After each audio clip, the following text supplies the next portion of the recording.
That's fantastic. Hold on a second. Oh, wow. I open my cup. Hey, wow. Who did it? Huh? Oh, my fans.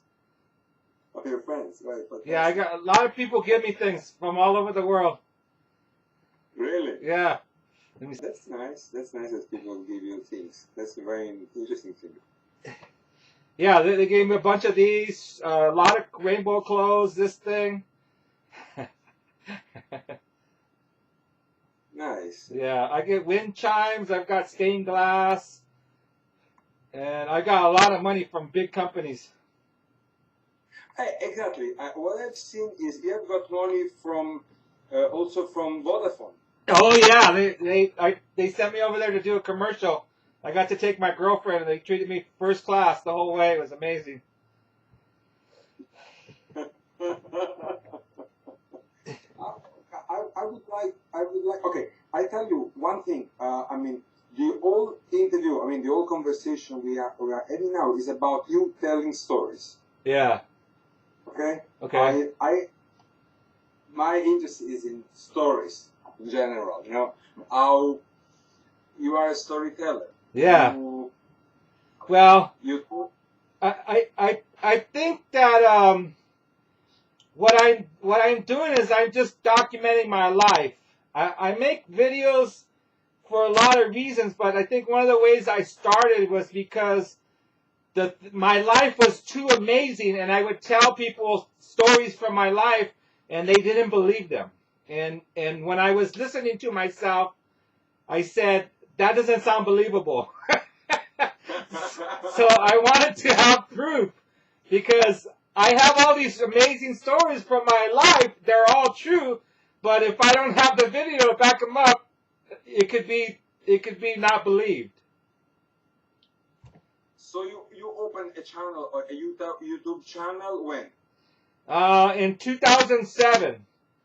Yeah, I got a YouTube channel right away because I knew that's where my content belonged, and I had been making videos since the mid-'80s, and I saw how the formats kept changing. You know, you needed a different machine to play it, and the tapes were all old, and they would, disintegrate, and I saw how that was a very temporary format. And once I saw YouTube, then I was like, okay, so now that's it. I don't have to worry about it anymore. I'll just put it there, and it's safe. And I didn't get on YouTube so that people could see my work. I got on YouTube because I wanted to save my work. And if someone wanted to watch it, then that was okay. It didn't bother me, but that's not why. I didn't put it so other people could see it. I put it so I could save it for myself and my descendants. And what happened that day? On which day? The double rainbow day. Okay, well, there's a couple days. There's one day when it happened. That was on January 8th, 2010. And I talk about this in a lot of my videos, where there was a lot of things that were going on in my life that meant a lot to me. You know, I was going through tremendous personal, spiritual, and emotional development. And when I got to a certain point, I realized that I was free to love. And when that epiphany came to me, a rainbow came to my front yard. And when I shot the video, I had just finished writing an email saying how I felt like I was Noah, because I have my own farm, I have fruit trees, I have my own well. It's like if the rest of the world crumbles, it's like an ark. I can still keep going. And I had been feeling and comparing myself a lot to Noah, to all my friends and family. And on that day, I wrote an email saying, hey, I feel like I'm Noah, and the rainbow comes. Right when I send that email. And that's a single rainbow. It was a double rainbow. And you think you're about yourself also about a storyteller, do you? Yeah, I wouldn't say I'm a storyteller, except that I'm telling stories from my life. You know, I'm not making up stories. I'm not talking about stories that I see somewhere else. This is just what's happened to me. So I've always been interested in capturing and recording and memorizing what has happened in my life. That has been very important to me from as early as I can remember. At 19, I started keeping a journal. So, you know, when video came out, I was like, that, you know, that's me. That's what I'm supposed to do. I instantly knew that. And then when YouTube came out, it's like, okay, all my formats, they could be saved on there. I don't have to worry about the different changing VHS and beta and 8mm. It was like, oh, now that's all doesn't matter because you put it on YouTube and it's like, even if your hard drive fails or something, it's saved. It's like hundreds of millions of views on YouTube alone. And it's been on TV, it's been on newspapers, it's been all over. You know, so it's not just YouTube. 37 million doesn't really begin to cover how many people have seen this and how many people have shared it and experienced it with me. And it's interesting also that you had this very emotional, let's say, story, emotional situation, and you told to us about this double arc, which was emotional and funny at the same time. Yeah. And a lot of people starting to making reinterpretation, remix right. of your feeling. Right. What do you think about that? Well, I mean, okay, so what it is God came to my front yard and I got a video of it and shared it with the world. You see, I'm not in that video. It's just the rainbow. So I was in the presence of God and I understood that. I didn't quite understand it at the time while I was going through it. I didn't know what was going on. I'm just experiencing it. And you don't see it because you just see the rainbow, but the video starts when there's a tree in the way. And I have to move out of the way of the tree to see the whole thing. And when I see the whole thing, it feels like a giant hand pushes me to the ground. I felt like a lot of pressure on my back, and I knocked to the ground, and I'm holding the camera in front of me, and I'm on the ground for most of that video. So God touched me. He knocked me on the ground, and he stood there in front of me, and he spoke through me. He spoke to and through me. And that's why the video has done what it's done, because it's God speaking through me. I'm in the presence of God. He has touched me, and he is speaking to and through me, and that's why it's affected humanity the way it has. What happened after that video? I mean, what I've seen is, well, you have a wonderful blog where there are all your videos and people making commentary and so on. And there was a lot of people remixing your video. There was T-shirts. There are some kids that makes T-shirts, songs. What else? What else? Oh, it's been in museums. It's been on lots of video games, TV shows.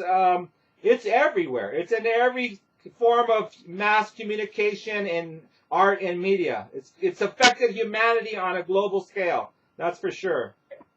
And did you work about a copyright or not? The first thing that I did, the very first thing that I did was I got an entertainment lawyer. And she told me that license is granted upon a creation of an original, or granted upon an original creation, which means when you shoot it, if you're not shooting a performance or something, you own it. And I also registered it with the Library of Congress, but that was kind of a superfluous act. I just did it just to do it. But yeah, I own that video because I created it. It's not a performance of someone else. There's no people in it. Yeah, and all this was part of what was supposed to happen. But you let people doing, for example, what I found interesting, but I wanted to know if it's correct, my interpretation, is that you let people do music with your words, and you let them doing that. I don't let them. They just do it. They don't even ask me. Almost nobody asks. I'd say less than 0.1% people ask before they do it. Really? Yeah.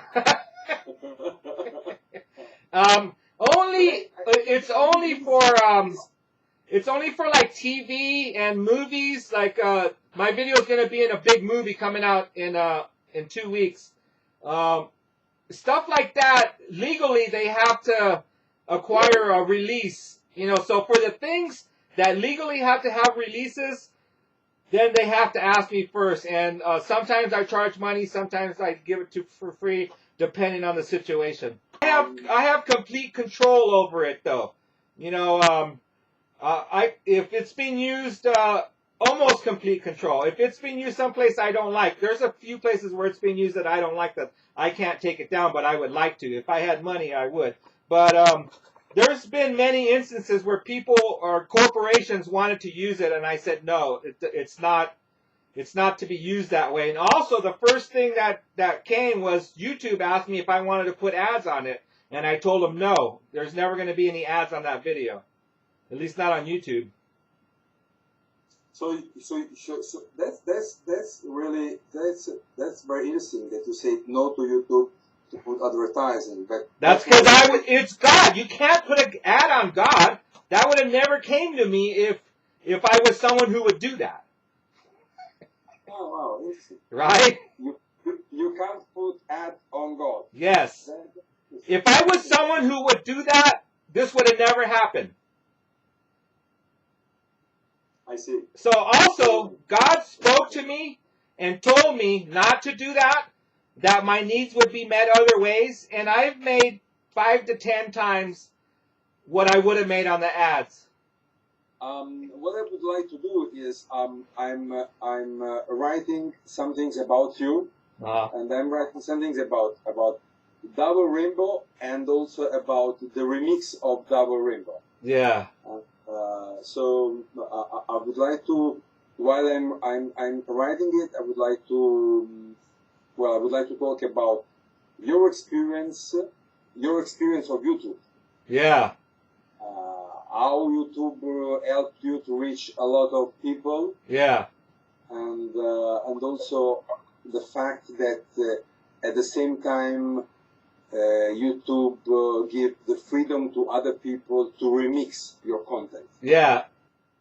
There's so much freedom. People can just do it. They don't have to ask you, but YouTube does give me the ability to remove something if I find it offensive or if I feel it's being used in an incorrect way. So it's more than me. Yes, I do own it, I do control it, but it belongs to humanity. You know what I mean? It's like it was a gift that came through me to humanity. I mean, your life changed a lot after the Double Rainbow story. Almost not at all. Really? Yeah. My day-to-day life is exactly the same, except I do interviews. You know.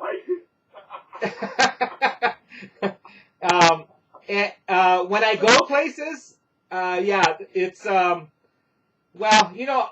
I'm a really interesting looking guy. I'm real big. You can't really tell on the camera, but I'm huge. I'm a big giant man, and I have long curly hair and real light eyes. I'm interesting looking, and I carry an energy about me, so that my whole life everybody has stared at me. It's like kids in supermarkets would point their fingers. It's like, wow, look at that. That's interesting or something. And so it's the same now, but now they know me. It's like I was always supposed to be famous. Oh, really? Yeah. You always feel that. Yeah. I've always felt it's no different now than it has been my whole life. People who would spend time with me would say, "Do you notice everyone stares at you?" I'm like, I don't even pay attention to it anymore, you know. And so, but now they know why they know me, or they know why they're looking at me, or when they see me, it's like, oh, we know who that is. It seems like that was my destiny. Yeah, because what I'd like to do is I would like to write this article about you. Yeah. The first thing when I finish this interview with you, I will write what you say, and I will send it to you. Okay. And, so because I would like to have you, I would like to have you the permission to publish it. Okay. Okay. Yeah. And I think I would like to talk to you a little bit one of these days about the video that you are sending to me, and ask you something about that. Okay. Okay. All right. So, do you think you got what you wanted? Or are you? Yeah. I was always very. You don't know how many times I have shown your video in my class. Oh, really?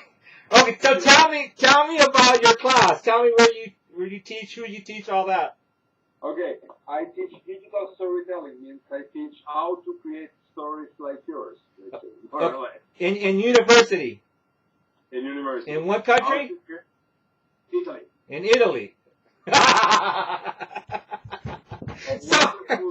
So I am taught in colleges and universities and churches, not they teach to me, they teach about me.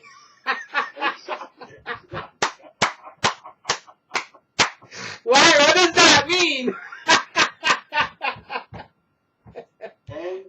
and they are very, very interested about you. Wow. Yes, because this video I see every time I project the video. Yeah. I see the faces are completely astonished. What's going on? And then I show to them all their interpretation of the video. Yeah. And I say that video is a viral video. It's a viral video. It's a story which has a very strong content, which is also very funny, and the person has a very good energy. Yeah. So they believe it's true. Now the point is not that it is true or not. You have your idea. You have the idea that it's God talking through you. But what is important is not from my point of view, which is the point of view of someone teaching storytelling, the point is not that if really God was speaking through you. Yeah. The point is that to believe what you are telling them. I mean, what to them is believable. Right, right. And because of that, a lot of people started to reinterpreting your video, redoing, remaking, which is exceptional. Right. It's one of the things I was thinking about earlier too was it's one person, one camera, one shot. Anyone can do this. You know what I mean? I'm not big company. There's not cameras on me. You know what I mean? It's one person with one camera, and if I can do it, someone else can. Yes. It's what you have inside yourself, and the way you express it. It's much more important than technology. Yeah. Well, technology helps. Technology is a partner. That's why everyone can see it. But, and if the technology had not been there, I would have had the same experience, but no one else would have known. Right? Absolutely. Well, that's interesting that you teach about me in your class in university in Italy. Next time I project your video, I will make a picture and send it to you. Oh, that'd be awesome. I will do it. Okay. From my time I do it, which I think will be later on, but because now finish is summer now, almost summer in Italy. But next time I do it, I will take a picture of people looking at your video and me explaining your video. That would be interesting. I would like to see that. Yeah. Or also,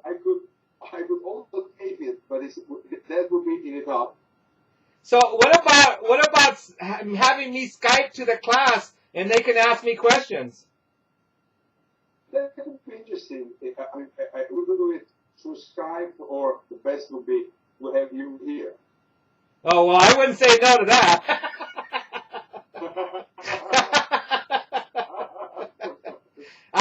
You know what? Here's the thing. I really like it here. I don't go anywhere for myself, but if someone else wants me to go, I don't say no.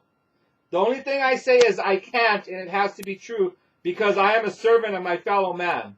If there is something that I can do to help someone, then I am compelled to do so as long as I am able. Yeah.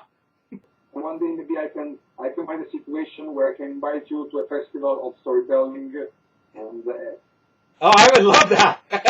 it would be great for me to have you. Oh, I would love to come. For sure, anytime. Well, the thing I want to do now is an article and send to you, and maybe do another part of the interview, because maybe I got some new ideas looking at your videos, and then well, let's close this, and then I want to think about a situation, a possible situation. Okay. It will be great. All right. Well, anytime. Nice talking to you. For me, was really special to talk to you. Okay, me too. See you later.